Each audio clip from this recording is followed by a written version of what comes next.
بسم اللہ الرحمن الرحیم۔ السلام علیکم ورحمۃ اللہ وبرکاتہ۔ کیا تراویح کے بغیر روزہ ہو جاتا ہے؟ یعنی کہ جو شخص روزہ رکھتا ہے لیکن تراویح ادا نہیں کرتا تو کیا اس کا روزہ اللہ کی بارگاہ میں قابل قبول ہو جائے گا؟ جی ہاں میرے بھائی، اس کا روزہ اللہ کی بارگاہ میں انشاءاللہ قابل قبول ہو جائے گا، کیونکہ روزہ جو ہے یہ ایک علیحدہ عبادت ہے اور تراویح ایک علیحدہ عبادت ہے۔ اب لوگ یہاں پہ ایک سوال یہ بھی کر سکتے ہیں کہ پہلے آپ کے ایک کلپ میں دیکھا، آپ نے کہا کہ جو شخص نماز نہیں پڑھتا اس کا روزہ قبول نہیں ہوتا۔ تو میرے بھائی وہ فرضی نماز کی بات تھی، نفلی نماز کی بات نہیں تھی۔ یہ جو تراویح ہے یہ نفل نماز ہے۔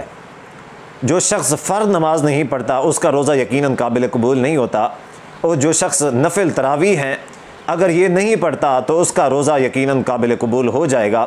البتہ یہ ہے کہ تراویح کی ایک علیحدہ فضیلت ہے، اس کو پڑھنا چاہیے، اور میں یہ بھی کہوں گا کہ تراویح کو مستقل طور کے اوپر ترک نہیں کرنا چاہیے کہ ایک شخص بالکل بھی تراویح کو چھوڑ دے، یہ بات غلط ہے۔ ہاں البتہ یہ ہے کہ وہ تراویح چھوڑتا رہتا ہے تو اس میں کوئی حرج نہیں ہے، اس کا روزہ جو ہے قابل قبول ہو جائے گا۔